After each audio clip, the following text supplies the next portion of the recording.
जय हिंद। आइए समझते हैं कि महान वैज्ञानिक जो न्यूटन हैं उनके बारे में क्या क्या बातें हैं। बहुत ज़्यादा कुछ डाउट वाली बातें भी रहती हैं, कुछ गलत बातें भी फैलाई जाती हैं, अफवाहें। उनकी बातों को एकदम डिटेल से स्टडी करा जाए। इसके बाद जो है उन्होंने ग्रेविटी की खोज जो है बताया जाता है कि फल गिरा था तो किस यूनिवर्सिटी में गिरा था, किस तरह से गिरा था, उनकी मम्मी की डर की वजह से क्या वो शादी नहीं की, ये बात सही है या गलत है, ये सारी बातें समझते हैं। न्यूटन के पापा का नाम न्यूटन ही था, ये सारी बातें एक एक समझते हैं। इंपॉर्टेंट टॉपिक है, ध्यान से समझिएगा।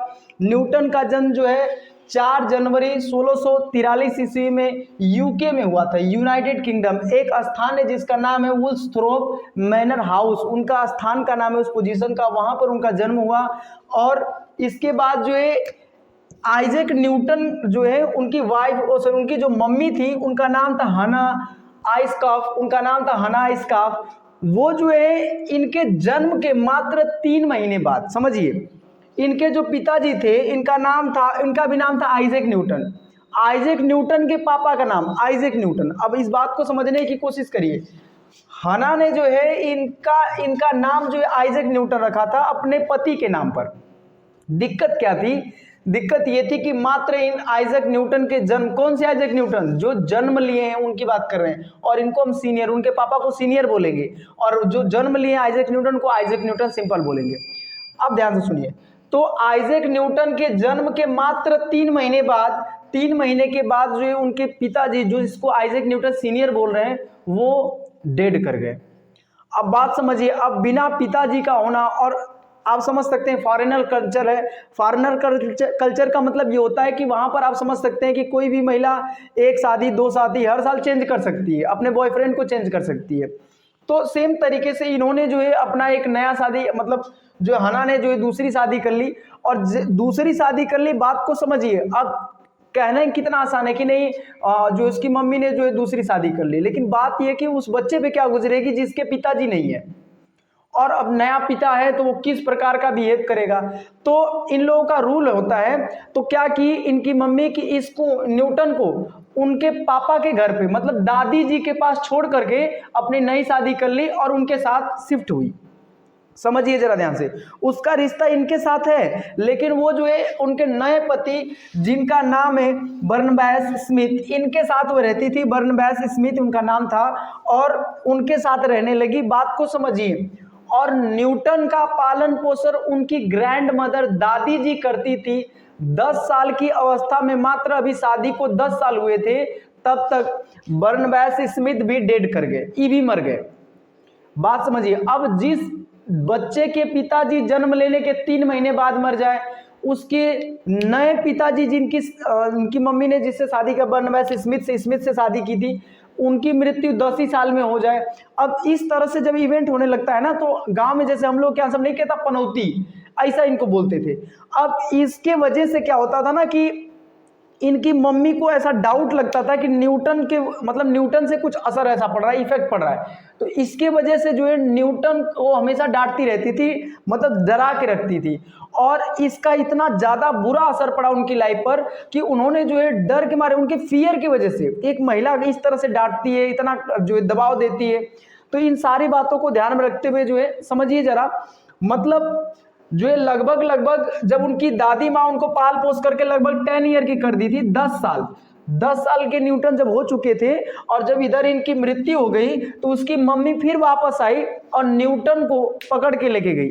कहा कि भाई अब हम इसको पालन पोषण करेंगे। और न्यूटन जो है इन सभी बातों को ध्यान में रखते हुए, क्योंकि अब समझिए 10 साल बाद कोई आकर के आपको पालेगा, वो मम्मी जब आपको पालना चाहिए था तो आप छोड़ दी, जब आपको जो है मतलब छोड़ना था तब आप आके पालने जा रहे हैं, तो भाई बच्चे को तो फियर रहेगा ही, बहुत डर था। तो आइजैक न्यूटन काफी डरते थे, स्केयर था, और यही कारण था कि न्यूटन अपने गोल पर फोकस्ड रहे, और प्लस महिलाओं को, कैरेक्टर को जानते थे अच्छे से, दबाव को जानते थे, इसलिए उन्होंने दे नेवर मैरिड, उन्होंने कभी शादी नहीं की। इसके बारे में बहुत चीजें बताई जाती है कि न्यूटन ने शादी करी, भाई न्यूटन ने कभी शादी नहीं करी। इसका मतलब ये नहीं है कि न्यूटन मतलब जो दिखने में गंदे थे, इसका ये मतलब नहीं। न्यूटन देखने में बहुत स्मार्ट थे, आप देखे होंगे उनकी इमेज को। लेकिन दिक्कत इस चीज की है कि भाई जो है मम्मी का, उनकी जो माता जी थी, मम्मी जो थी, उनकी बातों को ध्यान में रखते हुए जो है उन्होंने कभी मैरिज नहीं किया, और उनका फोकस जो है एक ही बात पर लगा रहे।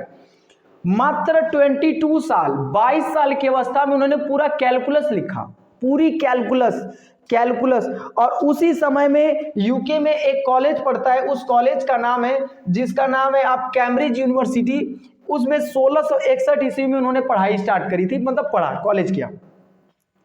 वहीं पर उनको जो है एक इवेंट हुआ बहुत इंपॉर्टेंट था, और वो ऐसा था कि सेब का फल गिरा, और वहीं पर जो है न्यूटन को ये बात समझ आई कि भाई ये फल गिर रहा है तो नीचे से कुछ न कुछ तो ग्रेविटी, कुछ न कुछ फोर्स काम कर रहा है। न्यूटन के जन्म के बारे में एक और इंपॉर्टेंट आपको बात बताते हैं कि इनका जन्म जिस वर्ष हो रहा था उससे मात्र एक ही वर्ष पहले गैलीलियो की मृत्यु हो रही थी। एक साइड एक लोग जन्म ले रहे थे तो एक साइड एक लोग की मृत्यु हो रही थी। 8 जनवरी 1642 ईस्वी 1642 में गैलीलियो डाइड हुए। 8 जनवरी और 1642 में वो जो डाइड हो रहे थे, तो यहाँ 4 जनवरी और 1643 में आइजैक न्यूटन बॉर्न हो रहे थे, जन्म ले रहे थे। तो बहुत ज़्यादा का अंतर नहीं है, फिर भी आप समझ सकते हैं 2 महान आदमी अगर एक साल के अंतर्गत होते हैं तो बहुत बड़ी बात होती है। आगे समझिए, इसके बाद मात्र 84 वर्ष की आय में, मतलब उनका जो टोटल जो है लाइफ टाइम जो है वो 84 वर्ष था, और 20 मार्च 1727 को उन जो है वहीं पर वो डाइड हो गए।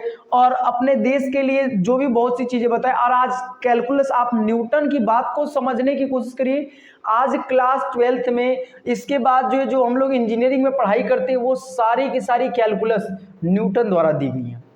आज भी 2023 में हम आपको बता रहे हैं, समझना जिसको कठिन है उसको न्यूटन ने 16, मतलब आप समझ सकते हैं कि मात्र 22 साल की अवस्था का मतलब ये हो गया 1655 के आसपास, 1655 ईस्वी के आसपास उन्होंने दिया था।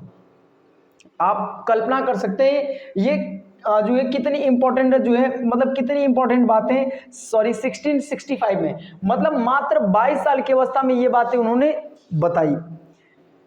जो चीजें हम लोग आज के टाइम पे 2023 में पढ़ना चाह रहे हैं और हमको बातें कठिन लगती हैं, वो न्यूटन को उतनी कम एज में समझ आ गई थी।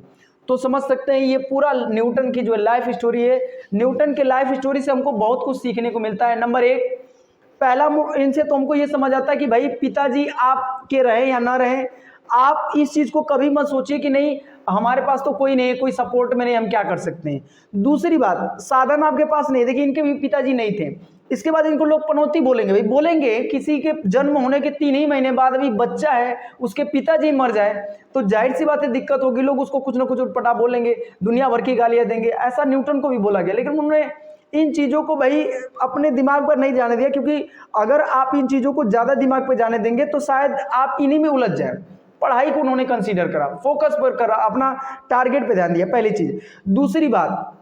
दूसरी बात इनके अंदर कंसिस्टेंसी बहुत ज़्यादा थी।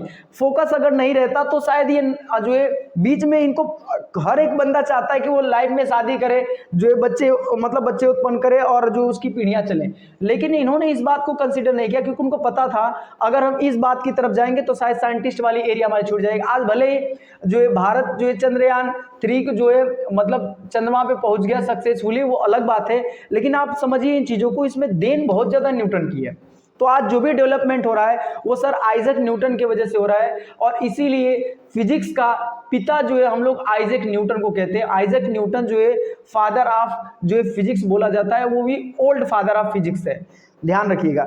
मॉडर्न फिजिक्स के फादर चेंज होते रहते हैं, नए फादर जो हैं वो आइंस्टाइन को बोला जाता है, ध्यान रखिएगा, इंपॉर्टेंट बात है।